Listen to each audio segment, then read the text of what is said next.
Bonjour à toutes et à tous, on se retrouve aujourd'hui pour tester un vélo pliable à assistance électrique, celui des Français de chez Haut-de-Fil, le modèle PEPS. Et croyez-moi, on l'a mis à l'épreuve. C'est parti. Niveau look, il ressemble beaucoup au vélo pliable d'antan comme pouvait le faire Motobécane par exemple. Il a des lignes arrondies très agréables. J'ai essayé ici le modèle bas, permettant de l'enjamber plus facilement. On retrouve des poignées ergo et une selle touriste pour un confort optimal.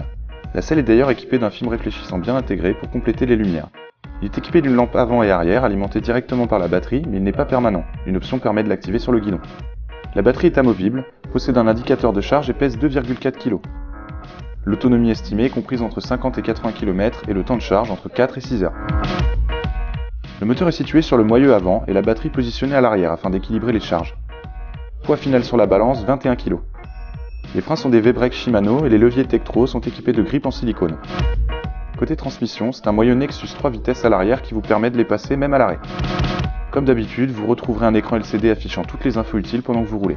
Il est également équipé d'un porte-bagages supportant jusqu'à 25 kg, ce qui vous permet de charger à peu près tout ce que vous voulez en restant raisonnable bien entendu. Parlons du pliage maintenant puisque c'est quand même sa principale vertu. Il est simple et rapide et même les pédales se plient afin d'enlever tout élément parasite pour faciliter le transport. Deux aimants puissants aident le vélo à ne pas se déplier. Parlons du prix maintenant. Entre 1250 et 1500 € selon le marchand.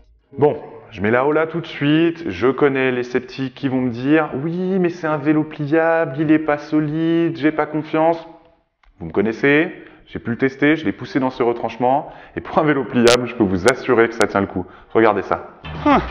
L'essence c'est tellement has-been. Je suis en électrique moi mon vieux, salut. Alors il est très agréable à rouler. La selle et les poignets remplissent bien leur rôle. Et étonnamment, j'ai le dos droit. Je m'attendais à être un petit peu tassé du fait que c'est un vélo au petit gabarit et qu'il soit pliable, mais l'amplitude de réglage de selle et de guidon me permet quand même d'être bien installé avec mon 1,83 m. Pas de problème là-dessus. Pareil, l'assistance, elle me balade à 25 quoi qu'il arrive, que ça monte ou pas, malgré mon poids. Donc ça, c'est aussi un bon point. Le freinage que je trouve un peu léger, par contre. Autant c'est des freins de VTT, un peu comme sur l'Ascol, même comme sur l'Ascol, hein, c'est du V-Brake. Mais je le trouve un peu plus léger là-dessus. C'est un vélo qui fait à peu près le même poids, mais je trouve que ça freine moins fort. Bon point par contre sur les leviers Tektro équipés de petits silicones, de grippes en silicone, qui permet de pouvoir utiliser les freins de manière efficace, même sans gants, même si je vous conseille quand même d'en porter. À l'éclairage, je le trouve un peu faiblard par contre. Le niveau 6 de l'assistance, qui est sans doute pas nécessaire. À mes yeux, il n'est pas nécessaire, dans le sens où il est un peu trop péchu. Ça peut créer des petites surprises, ce qui démarre très très vite, et le couple des moteurs électriques, vous le connaissez maintenant. Donc les petits trous, ce ne sont pas un problème pour passer les obstacles. Le sol est relativement agréable en fait, au contact des petits trous. Ça aussi c'est surprenant, je m'attendais à ce que ce soit un peu plus tape-cul.